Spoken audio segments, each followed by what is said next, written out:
5 फरवरी 2023 बरोज़ इतवार जनरल परवेज़ मुशर्रफ की रूह जहान फ़ानी से हमेशा हमेशा के लिए कूच कर गई। ये 79 साल की उम्र में एक एमिलोडोसिस नाम की बीमारी से लड़ते लड़ते जान की बाजी हार गए।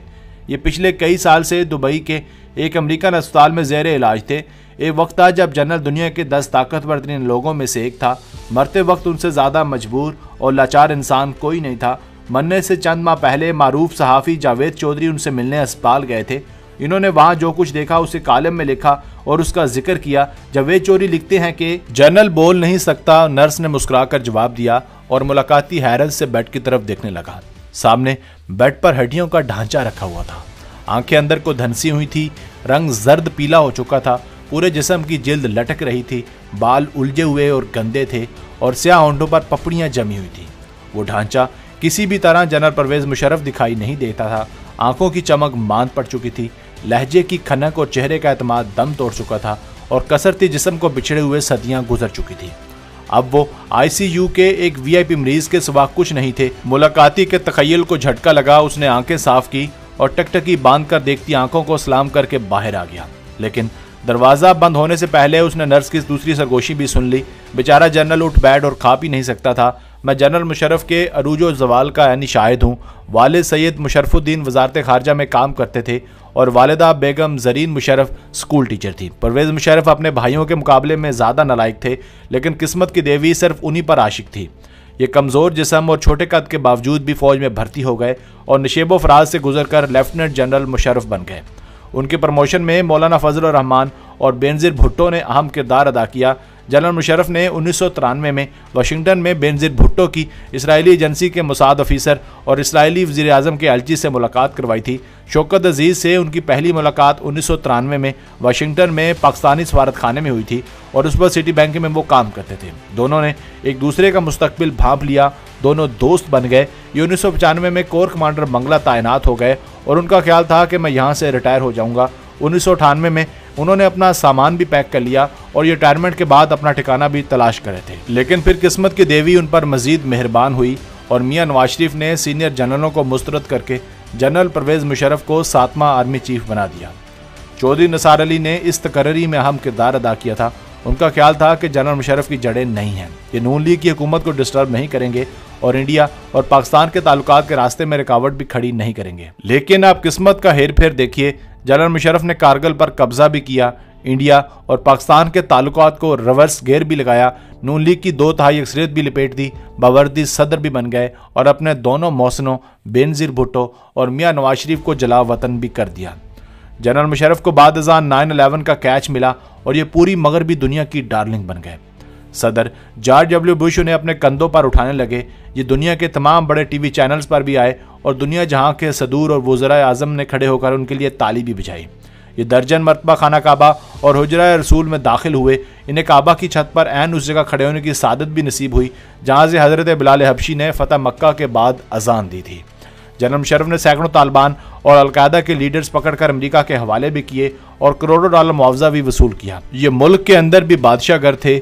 मेजर जनरल एहतशाम ज़मीन ने उनके लिए काफली भी बनवाई और पीपल्स पार्टी के वतन से पैट्रियट भी निकाली। जनरल मुशर्रफ अपने दौर में इसका तगड़े थे कि अगर चीफ जस्टिस इफ्तिखार चौधरी ने उनके इरादों में मज़ाम होने की गलती की तो जनरल ने उनकी गाड़ी से झंडा भी उतरवा दिया और उन्हें आर्मी चीफ हाउस से माजूल करके घर वापस भिजवा दिया। अगर जामे हिफ्ज़ा की बच्चियों ने मदरसा खाली करने से इनकार किया तो जनरल मुशर्रफ ने मदरसा और मस्जिद दोनों तोप के गोलों से उड़वा दिए और यतीम बच्चों की लाशें रात के अंधेरे में दफन करा दी। अगर माजूल चीफ जस्टिस ने कराची में कदम रखा तो जनरल ने MQM की मदद से शहर में आग भी लगवा दी और 50 लोग भी मरवा दिए। ये तकब्बर, ये गलतियाँ, ये अथॉरिटी बहरहाल जनरल मुशर्रफ के जवाल की वजह बनी। बेनज़ीर भुट्टो अमेरिका की मदद से वापस आए, पीपल्स पार्टी की हुकूमत बनी और जनरल मुशर्रफ जला वतन होने पर मजबूर हो गए।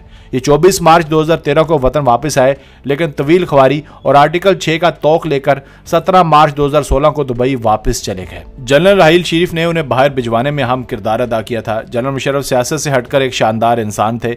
वर्जिश, स्पोर्ट्स, तैराकी और बुर्ज के शदाई थे। ये 2018 तक खेलते और दौड़ते भागते थे। आवाज़ में बहुत जान और गुफ्तगू में इस्तदलाल था। ये बड़े से बड़े जुगादरी को भी चंद लम्हों में चित कर दिया करते थे।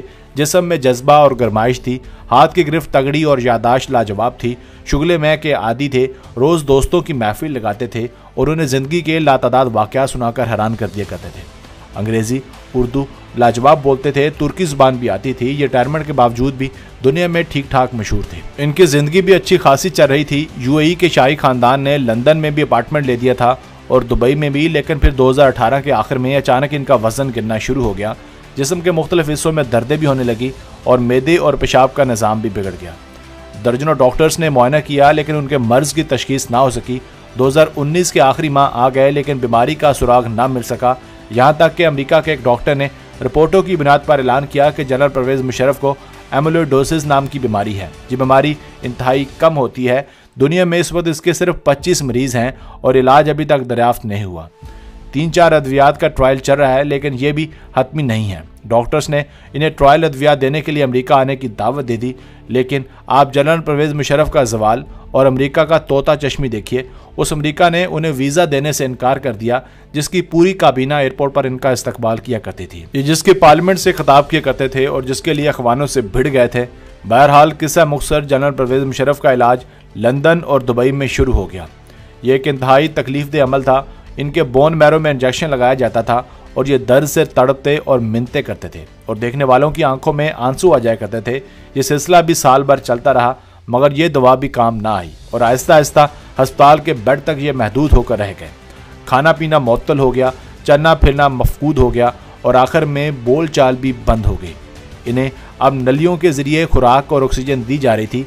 ये पाकिस्तान वापस आना चाहते थे, हुकूमत भी इन्हें लाना चाहती थी मगर ये सफ़र के काबिल नहीं है और इन्हें जो भी इस हालत में देखता वो अपनी आंखें खुश करने लगता और जनरल मुशर्रफ के अरूज का ज़माना उनकी नज़रों के सामने आ जाता। बेशक खुदाई सिर्फ खुदा की कायम रहती है, लारेब हम महज इंसान हैं, हड्डियों गोश्त और खून का बदबूदार मगलूबा। और बेशक हम और हमारा गुरूर, हम और हमारे ओहदे, हम और हमारा अरूज व ज़वाल, ये सब कुदरत के उस कारखाने के फ़र्श की मैल भी नहीं है। बस हम आवारा दस्तक की तरह आते हैं और हवा के झोंकों की तरह चले जाते हैं और हमारे पीछे सिर्फ इबरत की कहानियाँ रह जाती हैं। वो भी कितनी देर, 2, 4, 5 साल, 10 साल और उसके बाद तवील अंधेरा और ना ख़त्म होने वाला सकूत होता है। या मेरे परवरदिगार हमें मुआफ़ फरमा दे, हम असर के बेटे हैं और इस दुनिया से खसारे के सिवा कुछ भी नहीं समेट पाते। सिर्फ तू ही अबद है, तू ही आखिर है, बस हमें मुआफ़ कर दे, हम अपनी जानों के सबसे बड़े जालिम हैं।